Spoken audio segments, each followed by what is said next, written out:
Yes, music is going to begin, and here we go into the draft for game number 1.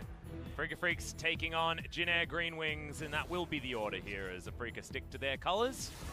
Blue side for them, red side for Jin Air. First ban on the rise against Jin Air. And how do you ban as Jin Air against Afreeca Freecs? We asked the same thing about Genji 1 week ago when it was the Shenanigans roster for the first time. Yeah. Now Aiming's in the AD carry role, but he was always an awesome dude player. It was him and Viper who were leading the way on the non-AD carry picks in the bot lane.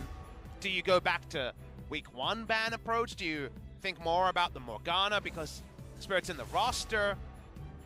It's very hard, actually, to crystallize it. I think game 1, pick and ban, is going to be a big feeling out process where you take a lot of time with each ban because you just don't know. It's almost like you have 4 versions of the future when you're trying to prep bans on both sides here. Unsure what to expect for both Jin Air and Afreeca Freecs. Well, Jin Air are going to ban away the Gragas. The Aatrox going to be the final ban on the blue side for the Afreeca Freecs after LeBlanc being taken away from Grace. So a lot of things are looming on both sides. It feels like Jin Air, I mean, I like posing the question of what the heck do you take away from the Afreeca Freecs, but I feel like what you have to do is think about what you want to play and take away things that work well against what you want to do. But the problem is, and this is definitely generalizing, but you know, Jin Air have 1 game win, and I imagine they're not dominating scrims either. And they're changing their roster a lot. Do they know what they want to play in a blind pick comp? That's the part I'm not sure of. Sometimes you just kind of give over the reins and say, okay, we'll just follow the tier list. But the tier list can be a bit wonky when the meta's a bit up in flux, when you're not sure whether the trades you're making are to your advantage or not. So I think it's really hard to say follow your heart when the heart is probably pretty confused on the side of Jin Air. For now, they're going to stick with tier list. Urgot answering the Akali so far. And the Lucian is a takeaway, given that Keen's most played this season has been the Lucian. Yeah, it's the flex Lucian coming in for Jin Air. Akali locked in. It's been Yukal that's been playing it the most. A couple of games in the mid lane so far as Aiming, thinking about locking away his champion first up in the Ezreal. Will be pretty projected here as far as where the bottom lane's going to be going, as Lucian versus Ezreal looks to be the opportunity. But what's Spirit going to do is Dread just insta-locks the newly buffed Jarvan. Now, this is a fun one. Actually, a pretty surprising buff, pretty big buff. It doesn't look like it on paper, 5% more attack speed level 1. But because it doubles when your flag is out and because it's always there, your jungle clear is always way faster. And we know that means you're at the scuttle faster, or you're at your second camp and thus the third camp faster. And it can mess up jungle paths that people expect with the Jarvan. So cool to see. Has some fun synergies with auto attack champions. I'm thinking of Azir in the late game as the game goes on. Certainly some opportunities here.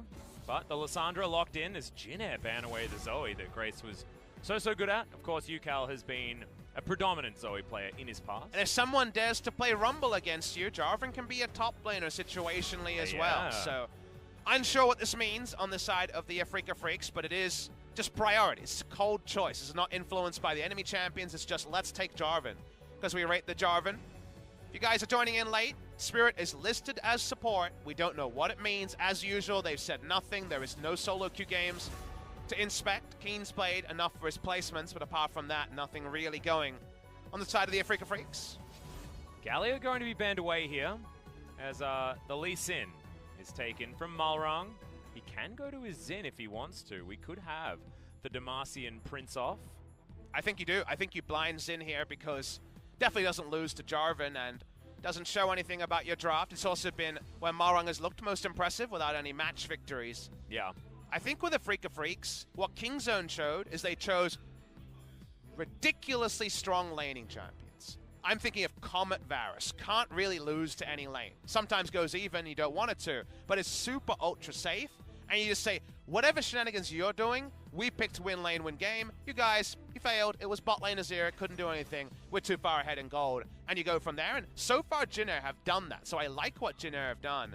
We're getting the full explanation of Afreeca's comp. And seems like Syndra into LeBlanc. So into Lissandra is the choice. So the outrange choice here from Yukal. And certainly... And a support Jarvan. Support Jarvan or support Syndra? Support. It could be support Syndra. Support Syndra top lane Jax? Let's wait for the match. So Jax versus Urgot can be won by Jax. Yeah, I know, I'm there too. Everyone here is murmuring like, wait, what is this? And I like that he faked it out by like hovering a couple of supports before being like, just kidding, Jax.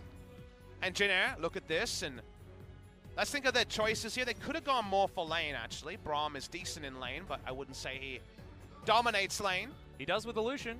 It is a good duo, but it's a short-range duo, so you could have gone range support here. They didn't go ultra safest, so we're going to work out what's going on. For the jungle matchup, Jax is a counter pick to Xin because of your ability to disregard Hail of Blades. I actually think it could be support Jarvan. We might be support Jarvaning. Good. This is great. Everything is fine. This is, yep. This is a game. Think about your utility. 5% attack speed added on to your standard. 15 attack speed. Ezreal, it's like he's got 1 stack already. Yeah, I know. I don't know, dude. It's a weird one, but we've come to expect weird and wonderful things from the Afreeca Freecs, and they got a good jungle matchup for Dread into the Xin. Priced in to picking that champion is how it feels, and what the Jarvan's going to do, we are going to find out in a few moments. Where is he even going to go? Is he just going to take Smite and say, well, I don't like you very much aiming, I'm double jump? Maybe. And I mean, Ezreal's pretty safe bottom lane, I guess, theoretically. But otherwise, this is begging some questions. Well, we found Amy. That's all we have done. We have located him. He is, in fact, sitting in his normal seat. He is still alive, yes. That's all we've got, guys. We have no other information. We don't see the summoners till you guys do in the game. And Jin Air says, well, I guess it kind of went weirder than expected after all. Yeah. I got a prediction. I feel like they may have done a prisoner swap, and they swapped their supports to get aiming back. Let's just let them cheer. Yeah, let's find out.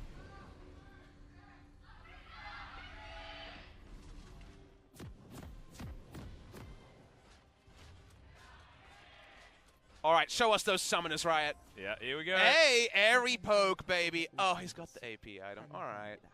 All right, it is, in fact, support Jarvan. Now, you see this in solo queue once upon a time.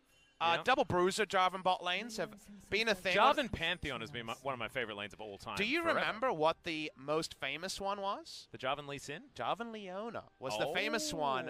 A picture of a goose used to do this in, I believe it was season 1. It could have been season 2, but it was all about Leona Jarvan having basically endless CC and ability to proc the Sunlight passive.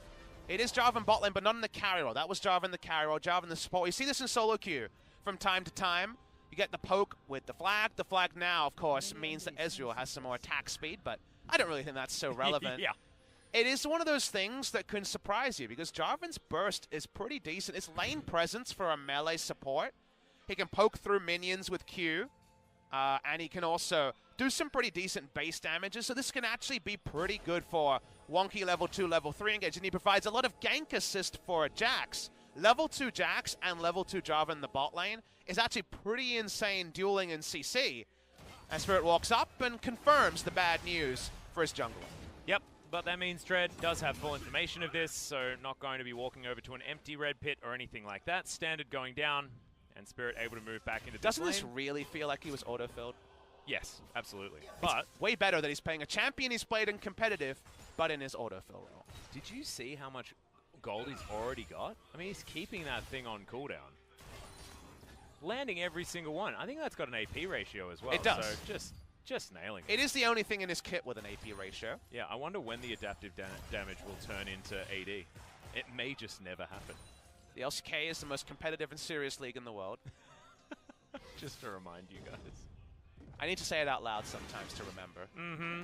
Well, Dread on half health as he goes back to his Grom, understands that he's not going to be able to get to this Rift Scuttler. Might be double scuttled on the side of Malrung. As vertical jungling, not going to happen. And the Jax. You give up level 2 on top side. You also give up level 2 on bot side. Urgot does win the trades earlier in the game.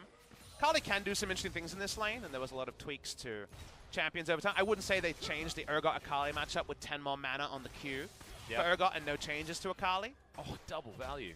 I mean, actually, it's very frustrating because you never want to actually opt into the knock-up and passive. So every time the flag's on the Rift, kind of like the feathers from Isaiah, so you are at least going to think about that. But definitely, it's only all-in trades for the Jarvan. I guess he really is a lot like Leona, if you think about it. Yeah. With more lane presence, OP. More lane presence? Than a Leona? I guess so. I mean, Leona has basically no lane presence. And you do have 2 buttons to poke with. You're right. You're right. It's poke versus no poke, but yes, you could argue Leona's all-in is a bit stronger. Yeah. We'll see what Spirit can actually make work. Has taken the slightly nerfed Ignite like you're talking about. Nova's on the exhaust hype train on the bottom side with Guardian. Mid lane in the champion select is what was actually won by Afreeca. It's a very winning matchup for Syndra, unless jungle assistance changes it. So if UCAL's flashes down, then I think there's a lot of cross-map problems for the side of Afreeca Freecs. But right now, resting state, I like how Spirit is approaching this lane. Yes, it's just zero-sum of throw out your E and get some gold, but keep the E on the ground a lot, and then when Jax comes, if the ward doesn't spot him, you're more likely to hit the flag and drag, and thus the Jax with the follow-up. So Root is actually taking a bit of harassment here, and we're just waiting for the junglers to actually path bot side. It looks like a Sona lane. He's dropping so many flags, it looks like that level of frustrating, you know? Maybe Fiddlesticks. I mean, Fiddlesticks used to be a jungler, then became a support. Why can't Jarvan? Malrun coming on over. No vision actually available here. As you can see, Dread moving on over to this ward. Knows what to expect, though. With the sweeper seeing a ward, he knows Dread's likely to be here. Here we go. Audacious charge, and Dread just going to wander on over. The leap strike could have been used to get back onto Keen, but doesn't need to. No one actually backed down from the Hail of Blades meta. No phase rush Xin in this game. Yeah, not happening. I like it from Malrun. Just accepting that he's going to have a rougher time once the counter-strike can actually effectively counter what he can offer. I'm just seeing a future game with Emax, Jarvan support, and a Kog'Maw talking about attack speed synergies, but yeah, there we I go. Can't really sell that to you this game because Ezreal is very different with his attack speed. It's much more about keeping his passive up than the percentages being as important. You don't need to worry. I already tried to sell it earlier on. Yeah, I wasn't buying it, Atlas. Yeah. We needed the music. If we had the music from before... What music would you like? Is it the Yakety Sax music again? Look at that back interrupt. AP Jarvan support, pretty good at that. Look at that flash. UCAL, pretty good at that as well. And that's not what you want to be good at in the early game, because now he's not going to be able to bully the lane like he was able to. Has taken the cleanse, of course, to get out of the frozen tomb. That means things can be a worry. He's aiming, wants this turret plate. You wouldn't have got the turret plate as safely without the attack speed, and does give an escape for the Jarvan, so... I'm going to give Jarvan actually pretty good score on racing down turret plates in a 2v0 scenario. Yep. He needs all the points he can get. He started very small in terms of the support tier list. Yeah, I'm going to say that we weren't expecting it to necessarily be a high-quality pick, but maybe... I mean, remember, Spirit started Lulu jungle and won, so crazy things have happened. But into Urgot, you do see the future point where Jarvan EQs in and instantly gives a Fear Beyond Death with his 50 HP in a team fight. Yeah. So, team fight-wise, he does one thing. He presses EQR and everything else just falls apart. Right now, CS for CS. Spirit hasn't gone for... He's upgraded his GP10. It's Frostfang. Did you really think you needed to... that's the part where I'm not sure on, because his cooldown is actually pretty long on his E, and it's his only ability to actually poke, so I actually think Frostfang was wrong. He needs wards. So he has to upgrade something. I know, but maybe... What's he going to do? Get a Ruby Crystal and bring in the Jax? Maybe. I don't know, man. I think he sort of had to do it. I don't think it helps his gold generation to come faster. Oh, definitely not. Doesn't help the gold generation, but will help his team to be able to see a little bit more. Maybe that's the downfall of the support Jarvan. We're all learning here. Yep. Dread is just power farmed, which was the last thing I expected when he had Jarvan bot lane. And is on Jax. But he's been able to at least power farm. Stolen away a camp or two from Malrung and has kept parity. Will get his second red buff. Malrung not actually going into the jungle to try and steal that one away. You can see very respectful build coming out of Grace here. He's gone for the Merc Treads as a rush against UCAL. Game is a bit of a wash as it goes on. If you ask me which comp I prefer at a 40-minute no-rush scenario, it's probably Afreeca by a little bit, just because Ezreal can stay safe, and I worry about Lucian with Akali, Jax, Jarvan support threat. Yep. Well, Nova, not going to be able to find anything. Just getting some control wards here on the top side of the map. Understanding that Keen is certainly a win condition for the Afreeca Freecs, so Jin Air want to get vision around him, make sure that that lane can be as easy for Linderung as it possibly can be. And in theory, on the Urgot, who does have the Unsealed Spellbook, so can actually go to this Ignite that he has now in lane, can demand some respect, but needs to land some of these corrosive charges. Afreeca's big problem is that if Jin Air can make this about Baron, it's pretty tricky to face check it. All these people are kind of surprisingly squishy. There's no real great face checkers when you have a support Jarvan. Who's got a cloth armor, so I guess not building into any more offensive stats. Keen can theoretically check it with the Shroud available. I guess so. Somewhat. Keen himself is playing with fire a little bit, but we know that the evacuation has happened from Jin Air.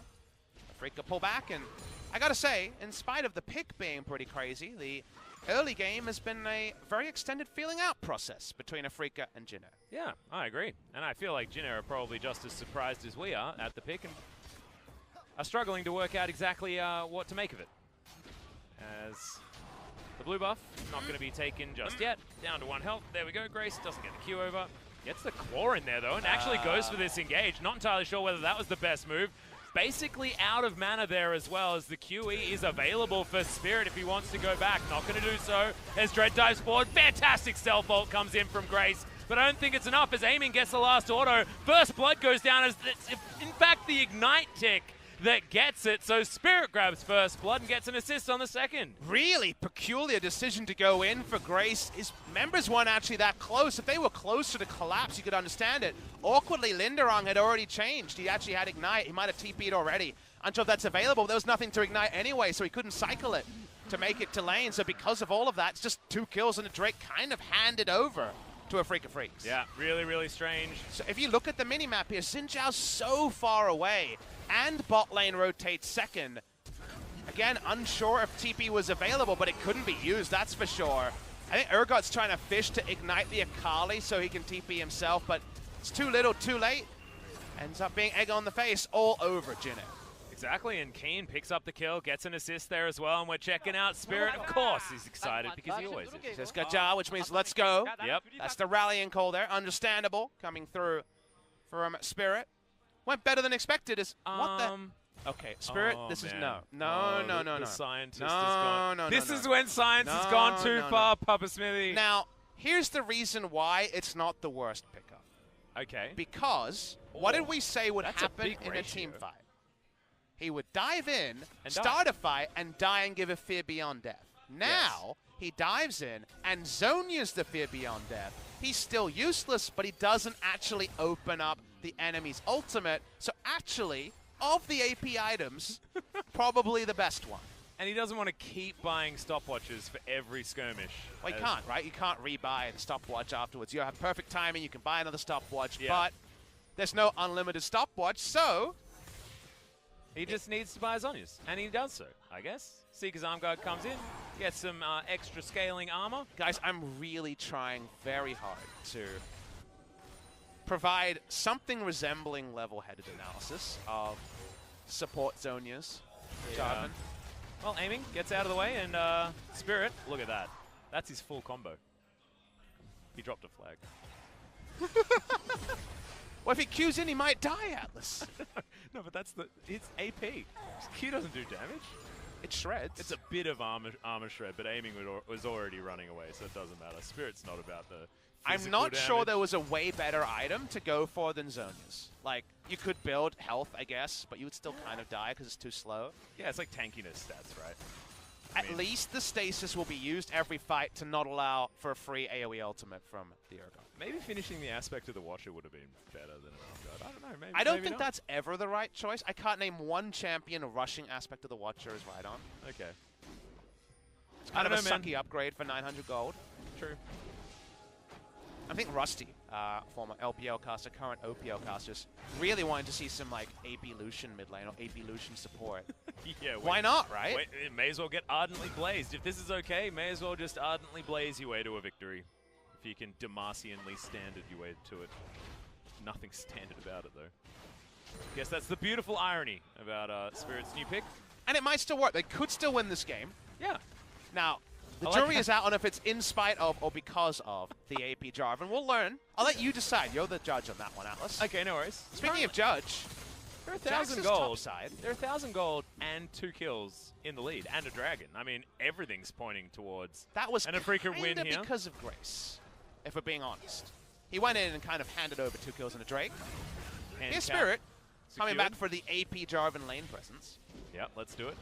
Get that standard on cooldown as, all right, ultimate comes in. Aiming is going to survive for the moment as the flag and drag. Oh, just the tip of the Fisher means that the flash has to be used, and Malrung not going to get in there, but so many more of these turret plates are going to go down. Attacking the Jarvan lane. Gold star to the side of Jin Air, something he could have done a lot earlier. He doesn't provide basically anything in a 2v2 unless his jungle is there an advantage. The plates come down. 4 plates rolled down. Let's see if there's any answering plates across the map. That's 4 bot lane, 6 altogether, including top. Urgot on top of the top side, but only a single plate I can spy so far. Well, that's a lot of AoE damage there with the flag that just dropped, but this tower is about to follow suit. And top side of the map, boom! They just want to get all of these turrets, all of these turret plates. And going for the dive, actually, is now Linderung does have that flash on cooldown. Fear Beyond Death comes in, and see you later. That's a 1-for-1 trade, and certainly one that you'll take. But Shelly is still there, and they get a lot of plates, so I'm not entirely sure. She took a bit of damage, though, so it's not going to actually be all of the plates, and some damage, because of course the charge came around 1340. Peculiar across map play, but Linderung getting the kill there is actually pretty big in the scenario, especially because Syndra rotated and then just kind of went back mid. There was nothing there. After all, Keen wants the solo gold on the turret, and this game, Weird and Wonderful, was confirmed. The gold lead right now, with the turret going down, it's going to be 1,000 gold still to the tune on Afreeca. An adaptive helmet's completed by Urgot, but let's have a look at this one yet again, aiming lucky to survive. But what's important is the fact that this turret can then go down. And Spirit gets to hold on to his stasis. We'll need that for later. But watch the replay top side. 2 squishies here, so actually a really good job. If you're going to stay, and the minion wave was there, and he wants to slow down the turret plates, you understand why to stay. The fact that after all that, you even got some damage onto Shelly did make that overall an uneven map trade, given the scenario Jin Air found themselves in. Yeah, true. I liked it. Keen does have the Gunblade completed now, though. Blasting Wand also in hand. 2-0-0 for the Akali. Anyone who doesn't have magic resist is going to die very, very swiftly. For this Akali, who's now level 11, Jin Air going to grab their first Drake of the game. It is an Ocean Drake at this stage, which is not necessarily ideal. Next one's going to be a Cloud, though. So we're having a bit of a rough time when it comes to high-value Drakes. That's okay. Still, we should revisit our initial analysis of overall just eking out Afreeca favorite late game. It's not a big one. It definitely is going to be about execution, and with picks that we haven't seen at the highest level, the execution is probably going to be the most unpredictable. Yeah. It's really close. Again, I could understand a Jin Air argument. I'm definitely not dying on the flag of either side, and that's a weird Jin Air reference and a weird Jarvan reference as well. But given it all, the game being even doesn't fully suit either team. It's going to be a lot about vision leads, and right now the vision pretty even on both sides too, so it kind of means the mid-game execution probably going to carry a game one way or the other. And how good is Spirit's vision control and all that sort of stuff as well? I mean, these are questions that need to be asked because this guy has not played in the support position unless you count his time in the funnel. And it's not Season 2 anymore, or Season 4. You can't just put wards everywhere. I guess he was wards on a playing budget then, though. Yes. So he was basically a ward bot for a large portion of his career. He was on the Samsung team that didn't have Mata, so they approached vision a little bit differently. Yeah, that's true. It was only about defensive vision on Samsung Blue, given their turtle status. He's been playing against Mata for a long time, of course. Went over to China at the same time, then came home at about the same time as well. Of course, spending some time in Europe. Same time, he's a bit of a jet setter, was our Spirit. Leaving China earlier. One of the initial class, I guess, initial class strong, but the big class of 2015 that went over to the LPL from the LCK. Initial class probably be Insect Zero, those names. Insect Zero are the ones. And then from there, went over to the ELCS as well at the time, so like you say, has done some trailblazing. Now role swapping, at least for this game. It seems to be for every game. True. He's hopping around. How about some top lane? Yeah, I think he needs to. As speaking of top lane, Aiming and Spirit are going to discover the bottom lane of Jin Air.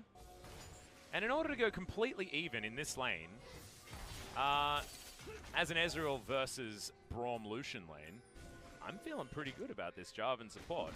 Who has a fiendish codex, of course. And very close to that Zhonya. And if you're a Afreeca and you tried your weird stuff and kind of got blown out by Kingzone, you're probably overall feeling pretty good. Jin Air, you're probably not, as Grace, their star player in their last series, is getting bullied a little bit. My big takeaway was pick a draft that does what it says on the tin reliably and just execute on that. And don't necessarily go for combo ults like Gen G tried. Just go for kind of winning lanes. And overall, I think Jin Air kind of got the draft they were looking for, but they haven't been able to wield it very impressively in the early game. Right? They haven't made this mismatched champions shadowing Malrong, who's deciding where the enemy team is, or turrets that are going down. There's still relative parity around the map, and that means that maybe things will slide into normalcy come late game for the side of Afreeca, and that's more than they ever got from Kingzone Dragon X. Yeah, I agree. I agree. Saw that flag actually helping as far as clearing up minion waves. Trying to work out exactly why this Jarvan is good, because it seems to be working, so we actually legitimately have to. He's going to go home now. Does have, I believe, no, not enough money to complete the Zhonya's just yet. Just grabs a couple more control wards. Continues his journey. Close to a double stun there as Nova uses the Unbreakable. Therefore going to take negligible damage from this Syndra.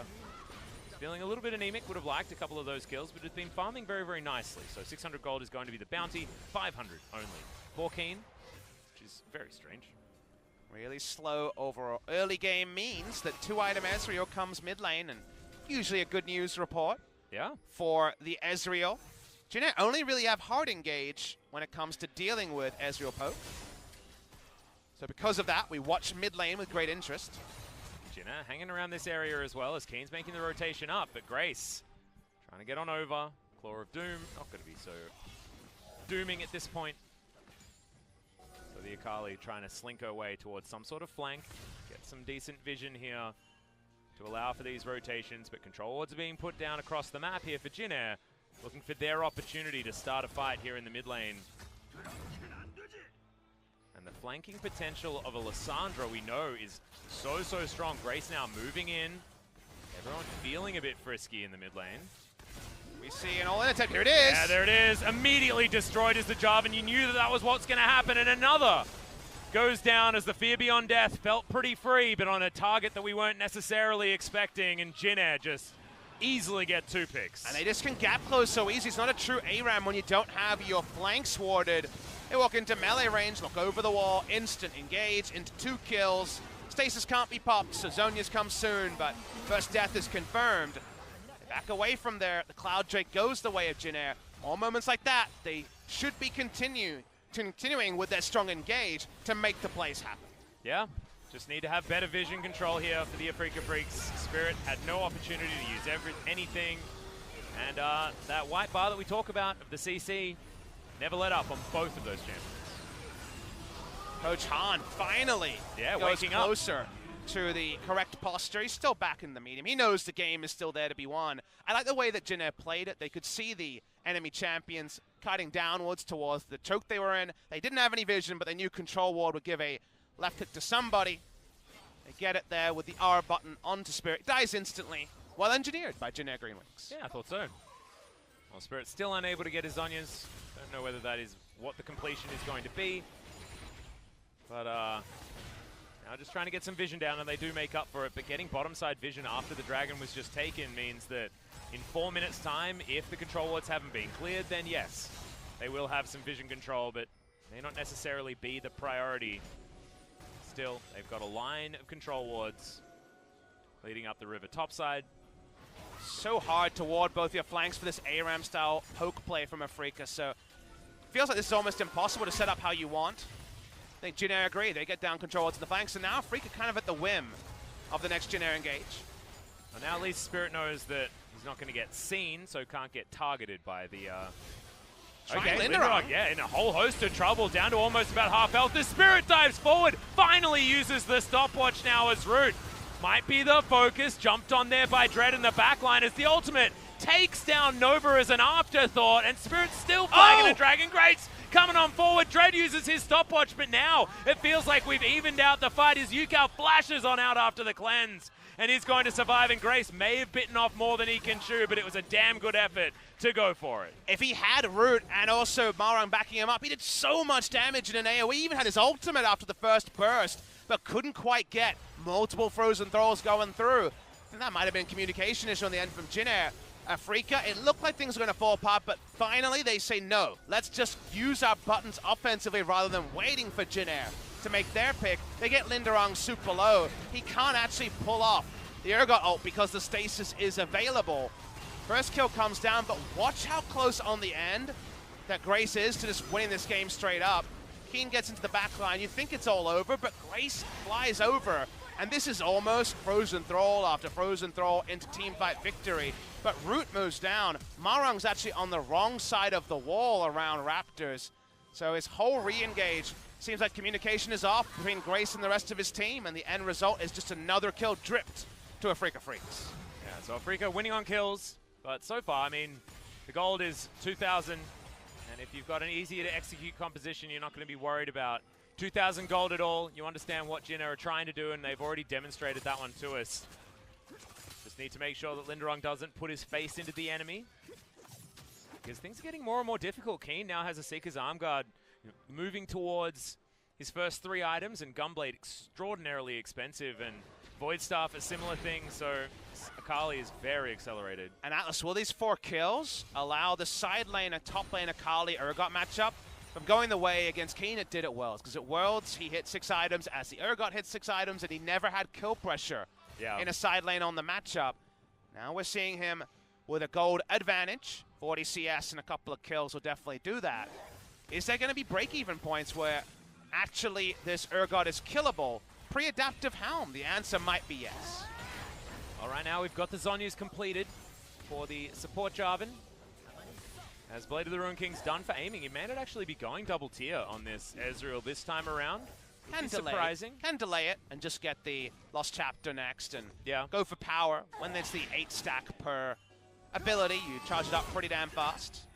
Unfortunately, I mean, normally you'd see it after the Muramana transformation, just grab it on your next back. Not every time, but it is more common than not. I agree with you, Atlas. And it's been transformed for a little while, so wondering whether aiming is going to step away from that particular build that we saw some players experimenting with earlier on.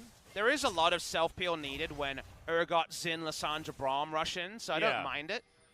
For the lifesteal also to continue with what is still an ARAM from Afreeca Freecs. Yep. Jin didn't quite know that, though, because a lot of people standing outside of vision. That flag going down is a bit of a giveaway. Do Jin see Akali and engage? It's not that easy. They don't have screen-wide engage. No Ornhorn to blow. At least the claw is there, and that does need to be respected. They're going to at least get dashes out of that one. And getting themselves lane priority in mid means that they can get through here, clean out vision. And this is what we were talking about.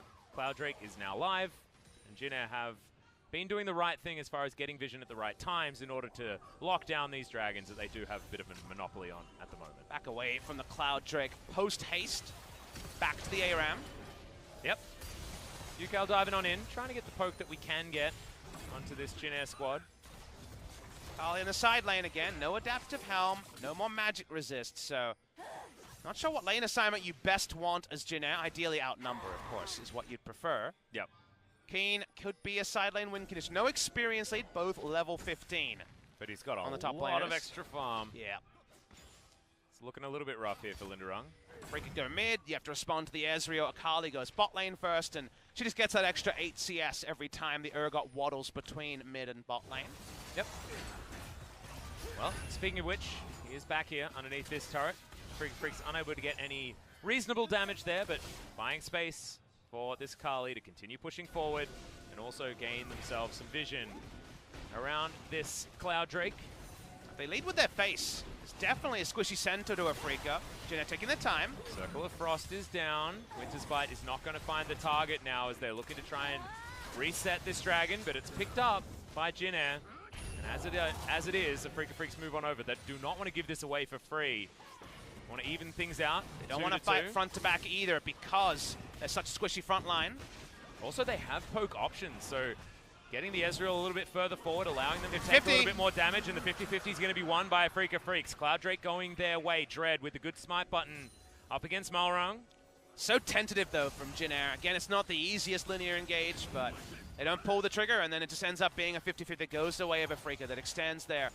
Admittedly, on a meager lead at this point. It's about 900 gold to the side of Afreeca, and maybe the game will just be decided by item breakpoints between Akali and Urgot, or just a straight-up mistake. There is still the chance that someone is picked, the Baron comes down, and the foreshadowing of the first 30 minutes doesn't mean much. Grace picks up the side lane farm as Linderung says, I would like my TP back. Yes, and he is going to get it. Keen fighting around as Root actually turns up. Just straight up igniting in Akali actually feels pretty good if you then go into a fight, because she doesn't have that added healing from everything that she does ever. That feels bad though, looking at your ignite doing absolutely nothing as she heals all of her life back up with 1 Q. That's gone, I believe, in the next patch. That's 9.3. We're looking a little bit too far forward. Yep, 9.2 today, same as live. We've been eerily similar to live, which is a pretty cool place to be. We've definitely had times last year. Remember, we had 8.1 for a month, I think, because of awkward timings. So we had the snooze fest meta for as long as possible. We had it, yeah. A few of those patches went for a ridiculously long time for a bunch of different reasons. I remember last year. Don't know if we're encouraging people to copy all the champions being played on competitive in 9.2. I know I will be sticking away from solo queue for tonight, as Spirit no doubt has inspired plenty of people. Yeah, or we ban the Jarvan. Here's a question. Or you pick Jarvan and play him in the jungle and people are like, oh, but he's a support. After the game, when we go to pro builds, who's the first pro around the world who's playing support Jarvan in solo queue after this game? Yeah. Who do you think it is? Who is it? Yeah, who's just playing some support Jarvan? Oh, I don't know. Who is the other? Maybe Lehenza's already played it and that's why Spirit's playing True. it. Tucson, I could see giving it a go. Yeah, he'd give it a whirl. It's always someone who picks up these champions quickly. Everyone's playing Redemption Olaf, for example. Yep. Tarzan showed that. Tarzan's been finding a little bit more success than Excuse Spirit me, has in the support Afreeca role, Freecs though. are ahead in gold. That they are. With support AP Jarvan, who rushed his on.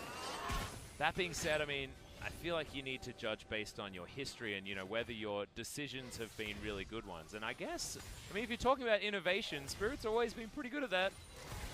So maybe that was actually an argument for. Well, we're rushing into mid lane. The ARAM has now crested 10 minutes. Yep. And this turret is actually taking some damage now. You can land there from aiming, who's decent position at the moment. The claw flies forward. And aiming goes back. This game could go really, really long, because if Urgot actually can't be overpowered by item leads, mid lane takes forever to take down because Braum throws up the E every time Ezreal tries to poke someone out. Ooh, Ezreal really wants to desperately get his ult before Unbreakable is back. Yes, that's a relevant discussion. Yep. That's the kind of game we're in, guys. He's landing Qs. He desperately wants to ult them before Unbreakable eats it. Aiming's got to actually just like hit a turret like a couple of times while there are minions around. As this could be exciting. Oh, look at that! The steal on the Raptor camp. They can't play 3 lanes, in case you guys are wondering why it's not 1-3-1. Syndra's side lane against Lissandra's actually pretty weak. That's the awkward thing here, where Braum just slows down every push comically forever. Finally, though, they're walking up. Could it be? Yeah, Dread just grabs it. The Empower does it. Now aiming has to get the hell out of there. Uses all of his buttons, but is going to be safe as Grace. Now just going to get jumped on. Look at that Jarvan support burst damage that comes in. Secures the kill. Onto the Lissandra. Does the Ezreal. And I guess, in theory, in that particular fight, Spirit did exactly what he wanted to do. Selfo there was so awkward because no one could follow up. Marang, Lindarang, they both have flashes, don't do anything. Now they might fight. Yeah, looking for a few bits of poke on the outside as Keen dives forward. Root immediately going to get stunned. There's the flash coming in from Spirit, showing the Jarvan mechanics, and instantly to leave the rift. The double knock-up works beautifully for the former jungler. Still jungler? Not entirely sure, but fantastic play coming out from the Afreeca Freecs. It's all up in the air. They want to chase for a further kill as well to guarantee a Baron. EQ flash from Spirit, a jungle mechanic, but an oldie but a goodie. Works out in that case. They back away. They don't get a Baron from. They don't blow open the game, but at least some good moments from this crazy draft on the side of Afreeca Freecs. We watched the replay to understand this. Remember, this is 4v5 after Grace kind of just died in the front line. Watch the Jarvan, EQ, and flash. That's what gets the Lucian. That's the jungle mechanics. That's nicely done by Spirit. Yeah, picks up the knock-up before the flash as well onto Nova, which is why the double actually comes in really, really clean. From this support Jarvan, who's got himself some Merc Treads as well as his Zhonya's and a Negatron Cloak. He's trying to get tanky against some of this magic damage that's going to be inherently hitting him in these fights. It feels like Grace has often been the target here for Spirit. So he's going to continue wandering around. Man, I don't know how, but it's working. There's a 105 Ezreal that was laning with a Jarvan for the majority of this game. And that was not something that I was expecting to talk about, even though I was expecting to talk about some weird stuff in this series. talking about the build from Spirit, kind of making people at home understand, because it's a very unconventional pick, of course. There isn't that much different between support Jarvan and support Annie in a game like this, because consider what Jarvan is doing. He's engaging, and then he's building items that stop him dying. He doesn't scale on any stat. He's just going for magic resist, because he could buy a lot of it for 720 gold. Yeah. When he went back. The stasis is to stop Urgot from just going for an AoE fear and ruining the team fight. And he's saying, I go in, do a decent amount of damage, and after that, the enemy team is AoE slowed. If they have no flash, they're stuck in the pit. And also, I did a bit of damage. That's really all you can do. And I'm leaving a flag to have some attack speed. So there is synergies there. It is very much a bit of a head-scratcher because there were so many other conventional choices. But I at least believe he's playing and building towards something rather than just stacking for a non-existent AP ratio. Yeah, and having a attack speed steroid for your team, and 30% for yourself, 15 for them at rank 1, remember, it goes up to 25.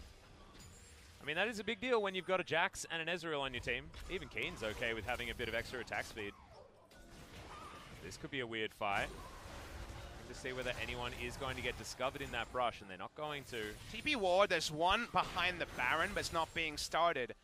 Not sure what Lissandra is going to TP in. He's going for no TP yet, but the Baron play certainly would open one up. Afreeca surprised because they don't know where Urgot and Lissandra are.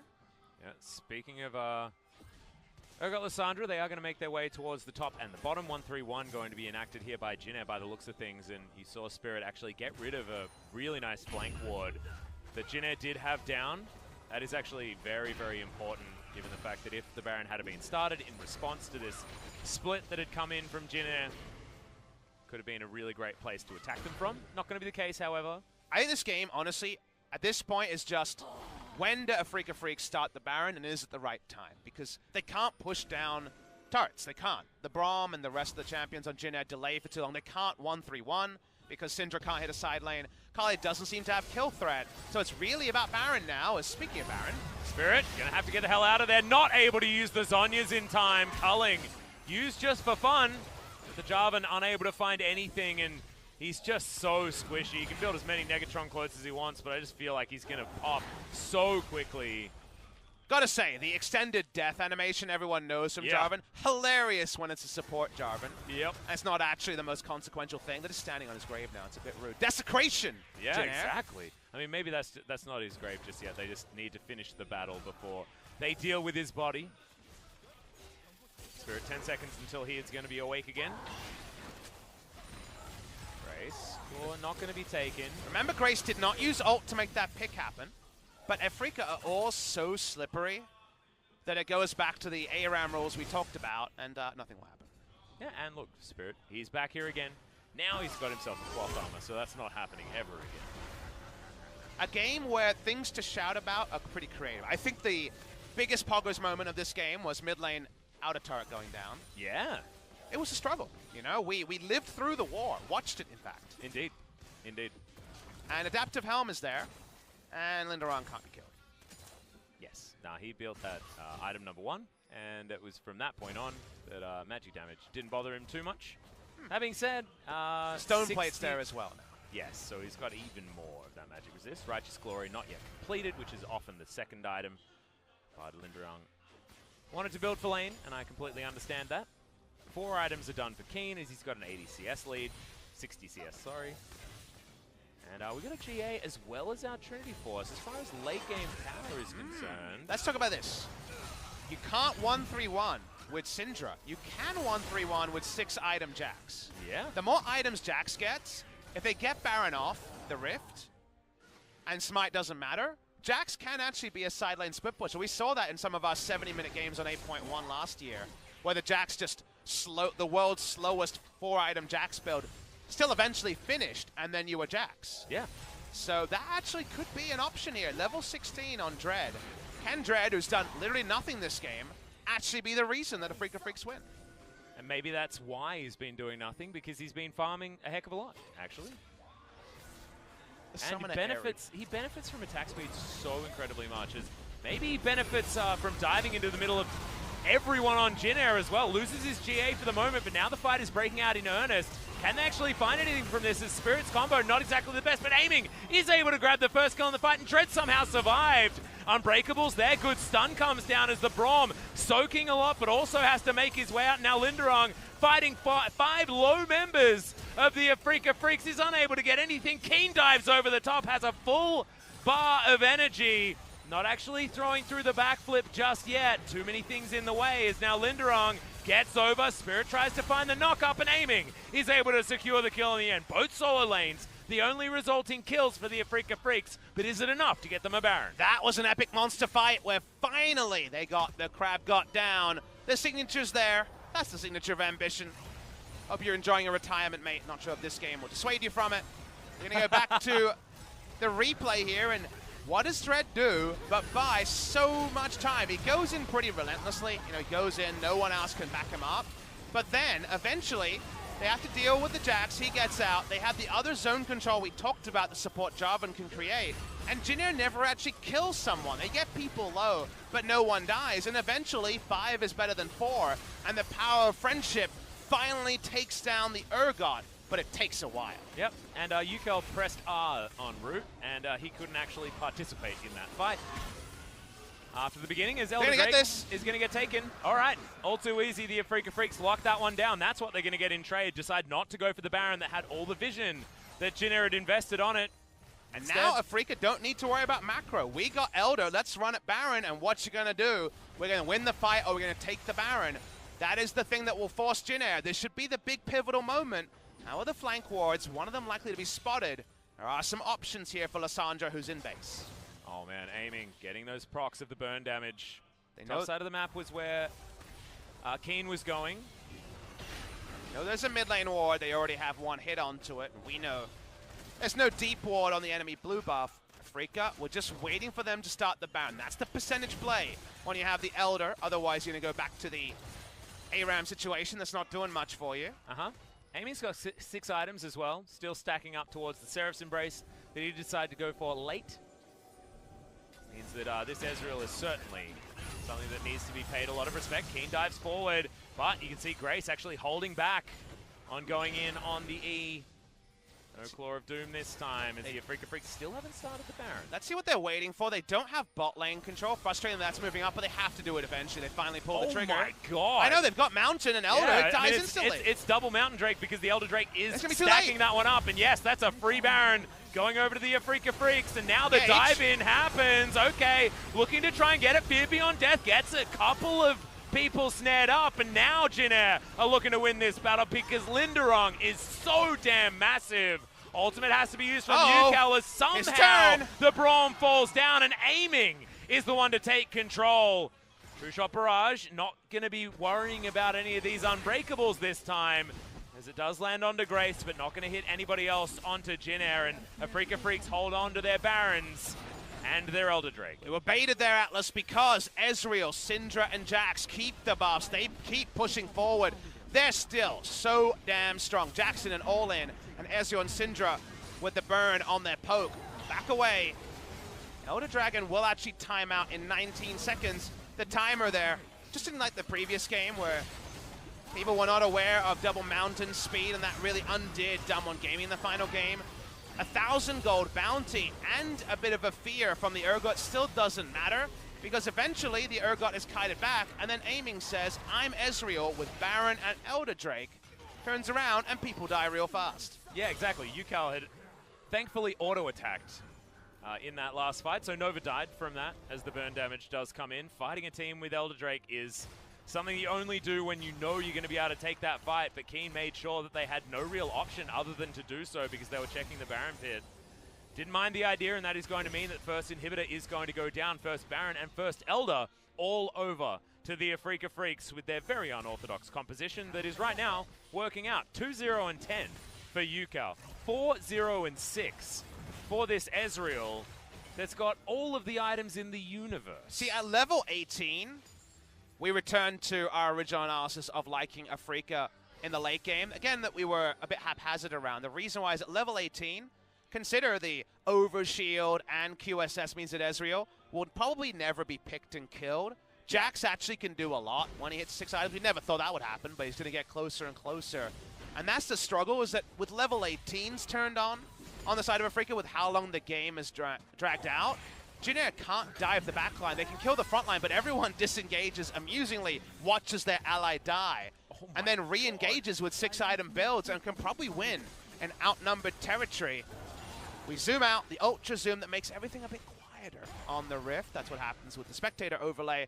But with the Baron for another 50 seconds, one more minion wave after this. Can they break the base in the top side? I really liked aiming. Look at his positioning. It's so far forward, knowing that he can threaten so well. Baron still for another 40 seconds, and they're breaking the base, like you say, in a second position. Inhibitor goes down. Now bottom lane, I believe that inner turret is also just taking minion damage as we speak. And the Afreeca Freecs with the run of the map, Jin Air with no answers as to how to make this one work. And all of a sudden, Papa, we're sitting at a 6,000 gold lead when things were basically at parity earlier on in this series.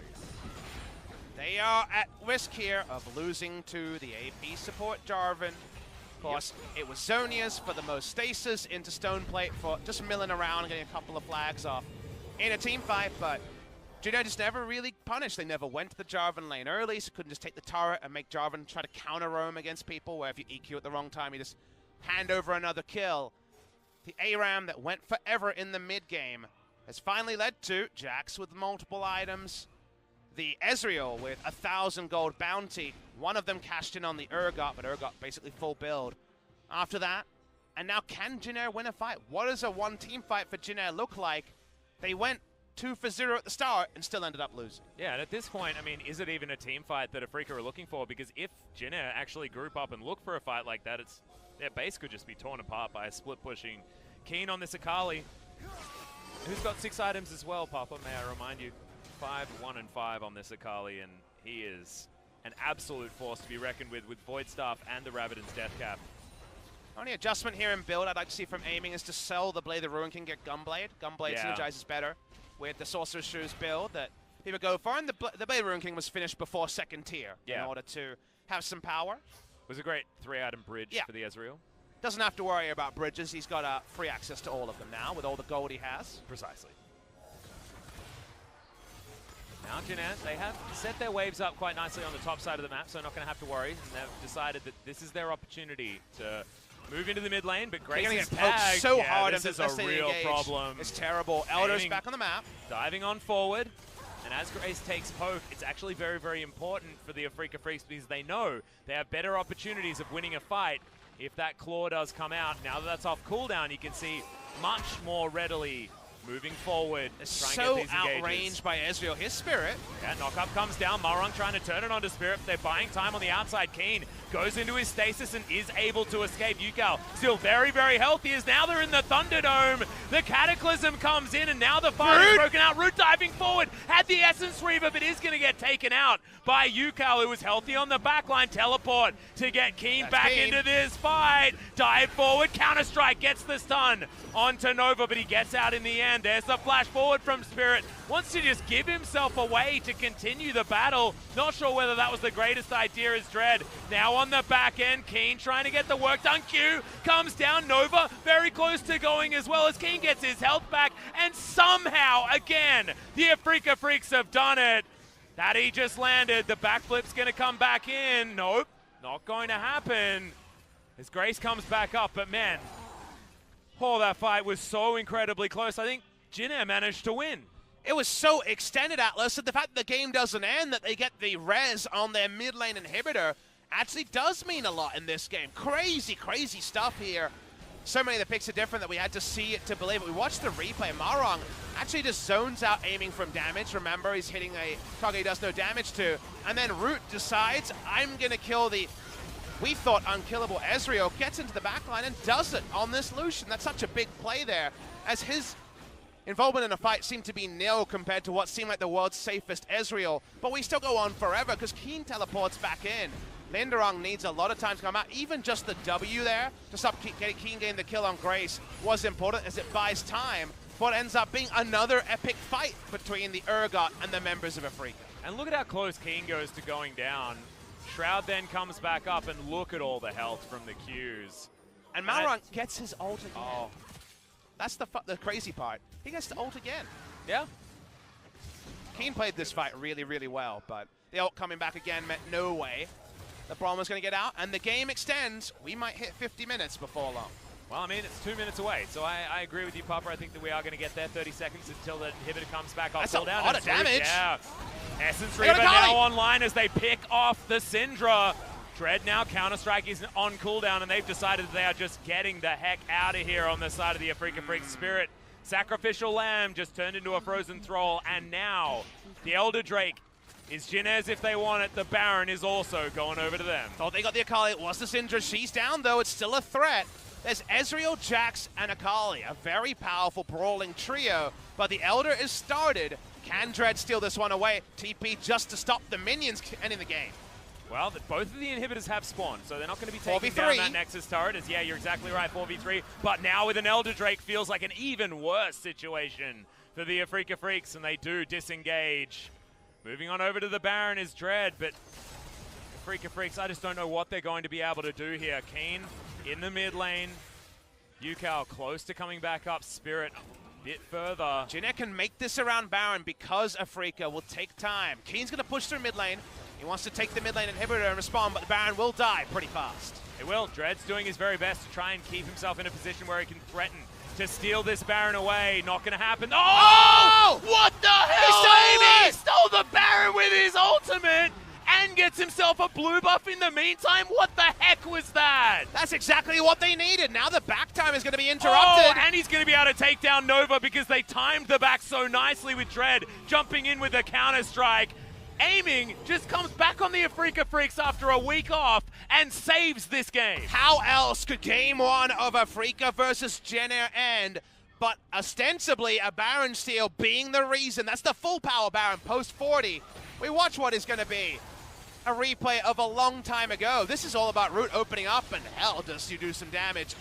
And then I thought Akali goes down. It's Syndra. She dies instantly. The second pick is going to be the Jarvan. He's got nowhere to go. We're going to have to fast forward it, though. As remember, this is Ezreal, who, yes, does a lot of damage to champions, but doesn't do a lot of damage to Barons. Let's watch the timer and understand this one. When is Smite used? It's used at 1600. That's not the time to Smite. And Ezreal, with 300 damage to be done, gets the Baron and probably gets his team a victory. Yeah, they're going to launch themselves forward here. And, of course, Keen, he was in the mid lane. He took down an inhibitor, already. They'll grab the two that they prepared earlier. There's already a Nexus turret down. Jinner Green Wings scratching their heads after that. I felt like that was their opportunity to get back into the game. The Afreeca Freecs deny it with a true shot barrage from downtown. Now let's define terms for 2019. People saw Damwon in the last series, game number 3 of that series. In that particular match, Damwon versus Sandbox, and called it a fiesta. I will say that's 2019 League of Legends played as it should. Yeah. This is a fiesta. Damn with right Jarvan support, with no side lane priority, with no ability to play side lanes because the Urgot matched the Akali. It's been an ARAM for the majority. This is the sort of fiesta we don't like to see in the LCK, but it is 9th versus 10th.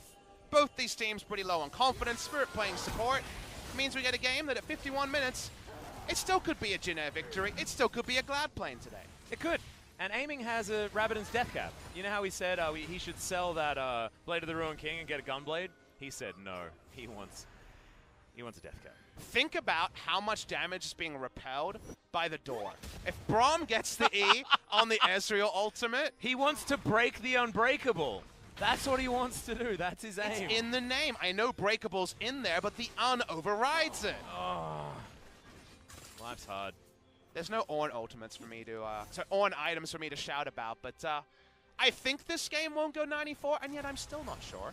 I mean, it might go 54, and that's definitely one of the longest games. I mean, longest average game time is held by KT at 35 minutes. You know, I believe in Jinner to win that one. Jinner will be #1 against Jinner's bringing it back. They were losing a little bit too quickly before, but now they've figured it out. Unfortunately, they're going to lose this inhibitor if they don't start fighting soon. Well, they're not actually going to start fighting just yet. The inhibitor is going to go down. Claw comes in, but Grace doesn't take it. Gauge options dwindling. Super creeps are now going to be coming 2 by 2 by 2. You got to fight over something. It has to be this last turret, Jinner. It has to be the Nexus. I mean, if you don't fight over the Nexus, Let's you just go. lose the game as Linderung dives forward, but doesn't get anything. Not even a Banshee's Veil. as Malrong, he's the one that's picked up the mantle of engage, but now the dive forward as Root in the backline having to deal with Keen, who flashes to get his way out, aiming, jumps on over. Look at that burst damage as Keen finishes off the kill. In the front line, though, Dread is going to get taken down to that GA, as now the conga line of minions is going to fly in, and Dread somehow again miraculously surviving. Yukao, the only one to go. The trade for mid laners has come in, as aiming just needs to hit this Nexus a couple of times, and it is going to be dead. Later on? Yeah, Shroud down for Keen as well, trying to get damage back. Dread still alive as Spirit jumps in. Cataclysm is used, he gets out of it as aiming, going down extraordinarily low as Malrong is trying to save this one for Jin Air. The minions are just diving on top of this Nexus, and Afreeca are going home. Why are they backing away? I don't know. I guess they don't have a lot of range damage. It's hard, but it definitely looks like it's going to extend that timer. There's the 54 Atlas. Yep. We're playing more. All right. Okay. That's like you're in a marathon. They got to like just before the finish line and then just like walked home and had a beer or something. So you've watched Bandersnatch, right? The Netflix movie. It feels like we got the bad end. We actually just we had a reference to this on Sunday. And yeah, I agree. I feel like this is my Bandersnatch experience of the 3 hours of watching that movie. So to be honest, if I got this ending when I was reading a Goosebumps book, oh god, I would have kept my finger in the original page. I'd go back, you know? Yeah. I'd chrono break it till about pick and bang. You'd be one of those guys with the post-it notes hanging out of your Goosebumps book, ready to go back to, and this is where I made this choice, and I don't want to do that again. And you've got all of the notes figuring out how the whole thing works. Does anyone read Choose Your Own Adventure books in 2019? Is it actually only Bandersnatch? No, I think we just watch them now. Huh, I don't know. Maybe that's the 2019 meta. So, wait, who took the last Elder? It was Jin Air. So it's not a double-stacked Elder. I think it has to be consecutive. I don't think so. I think it's just the second one that you've taken. Well, no, if it's a 5-minute buff. Well, Elder is now circulating around this squad. It's actually, yeah. I believe it is 2 in a row. Right. Well, cool. Now with an Elder Drake, theoretically, Afreeca Freecs can win the game. There's so many minions. So many super They have one inhibitor backup. This Baron is going to be free. 20 seconds Wait, until is there any AoE abilities? Any? No, no one can steal this. Unless Lucian culls it. Aiming found the target that they should have gone for at the end of the last engage. He hit the Nexus with his true. I really want Lucian to cull this, but it will not happen. God, that is so much damage. Afreeca have 4-stack Elder and Baron of full power. And they just need to run at the base. So, pretty sure Ezreal kills it by accident. Hey, does killing an Elder Drake add to your next stack of Drakes for the Elder Drake? No.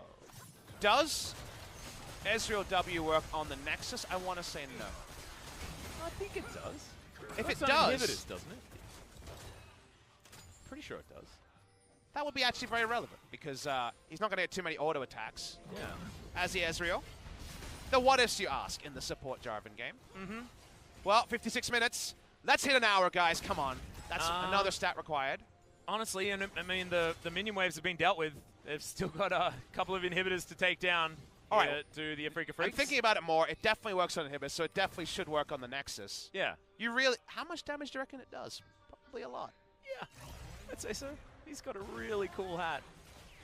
All right, we're bringing in multiple minion waves. Finally, the word macro could be applied to this game. It need not apply for 56 minutes. Yep. Spirit's actually upset because he was the wizard of the bottom lane, and yet his hat's being worn by the little guy that gets all of the props. Do you reckon he went sorcery? We know he went sorcery. Do you reckon he went Gathering Storm? No, he didn't. He went Scorch. I think. We did see it. I'm pretty sure. Whoa! I saw the W auto. That was most of an inhibitor. Yep. Jin Air, I don't know how you're going to do this. Show me the way. Show me this game going 60. That scat of the week was disgusting from Yukao. As Linderong, he's going for it. Righteous Glory comes in. The exhaust is down. Just wants to kill his lane opponent. Can they get the prove a point as in goes Spirit. Dread's gets into the a game. decent amount as yet Dread's decided that he's got his passive from his ult. Keen wants to join him. The Nexus will go down. Spirit, the only one to die in the last team fight, but Afreeca walk away after an hour with the victory in game number 1. 57-22 between Afreeca Freecs and Jin Air. I see some smiles on aiming in his return to the team, but they're probably just a bit of exhaustion being worn off the face. Was a crazy game, and for Jin Air, who kind of find themselves in the scenario Gen G did a week ago, the first time we saw their lineup change. You don't really know what to make of this game. Feels like all of us are just kind of picking up the pieces of just game one of Jin Air versus Afreeca. Papa, I don't know when we're going to be going home, because this could turn into a series where this kind of game happens every single time, and there is definitely a way this happens.